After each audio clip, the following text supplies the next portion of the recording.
Now, Kamala's getting a dream run from the media, and it seems to also be true in social media and even on X, which is supposed to have community notes and these fact checks that happen in real time. I've noticed the official campaign account deliberately puts out disinformation, things it knows to be untrue.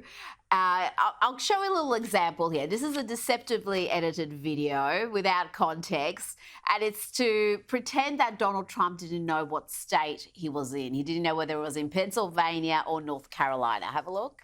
Now, would that be okay, North Carolina? I don't think so, right? They want me to speak all day. And the Harris campaign were pointing out he's actually in Pennsylvania. He thinks he's in North Carolina. But Trump knew where he was. He was just acknowledging a group from North Carolina who he had referred to earlier, who go to a lot of his rallies. Have a look at the earlier comment. I have another group from a place called North Carolina. Has anybody ever heard of North? We love North Carolina. The beautiful ladies over there. Now, these are lies from the Kamala headquarters account regularly go viral, get millions of views.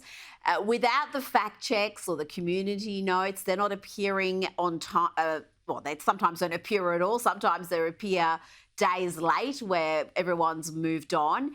Where are all the disinformation campaigners, Josh? Because for a couple of years now, we've been told disinfo, misinfo, it's the great threat to democracy and we've got to stamp it out. But they seem to not be too perturbed about what's happening on social media right now.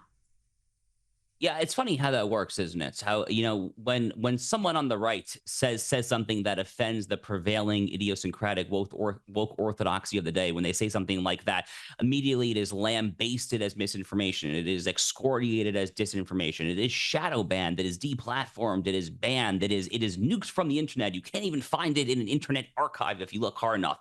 And then when someone does this on the left, shall we say selectively editing, I guess, a deep fake, maybe you might even want to call it there. I mean, these people have such short memories. It was in June, in the lead up, in the weeks prior to the fateful June 27th presidential debate on CNN.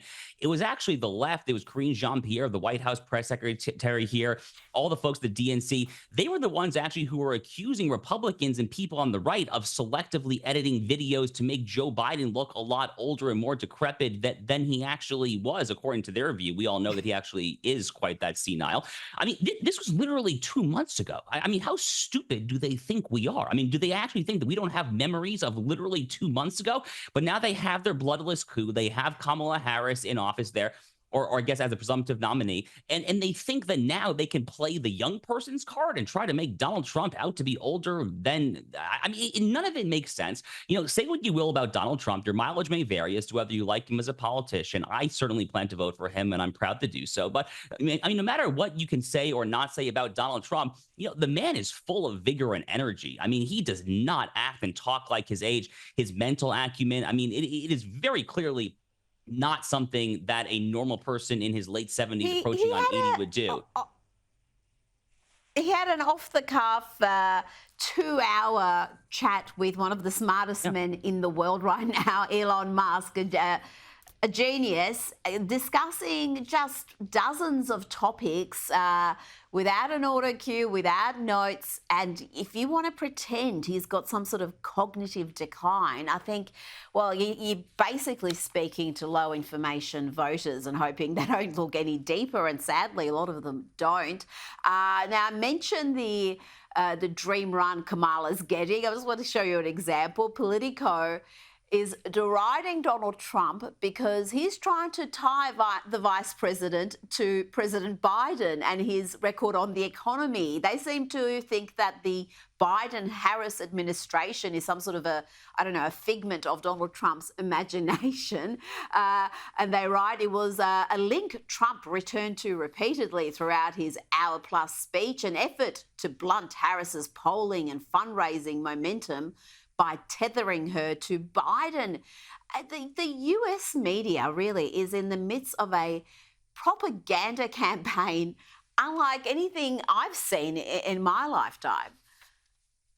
Yeah, I mean, look, Trump doesn't have to quote unquote tether Kamala Harris to Joe Biden. Kamala Harris tethered herself to Joe Biden when she agreed to be his running mate back in 2020. I mean, the Democrats this week in Chicago at their satanic convention are talking about what Kamala Harris is going to do in, God forbid, God help us, day one come January 2025. Kamala Harris's day one really was the same day one as Joe Biden back in January 2021. By the way, the Democrats, the Biden-Harris administration actually did on day one back in January 2021? They literally cut back and nixed in its entirety the Keystone XL pipeline, which would have delivered cheap, transformative natural gas and oil down to the Gulf of Mexico area from the Edmonton, Alberta tar sands up there. I mean, they cracked down on affordable energy. They turned America from what had been the first time in American history that the U.S. was a net exporter of fossil fuels under Trump. They made it a net importer of fossil fuels again. But the broader point here is that the entirety of the Joe Biden track record, the policy record, Kamala Harris can pretend like she wasn't there. She was there. She was there every step of the way. And, again, what the media is doing right now, I go back to what I was saying a few minutes ago. How dumb do they think that we actually are? Because the media pretended to be real journalists, Rita. You saw it as well. They pretended to be real journalists for about a 3 to 4 week stretch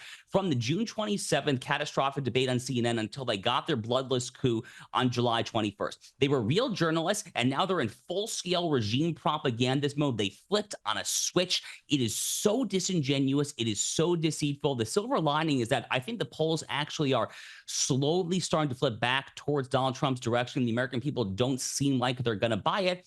We'll see what kind of bounce she gets at the convention. But again, if the pro-Hamas stuff really starts freaking out, she might not get much of a bump at all.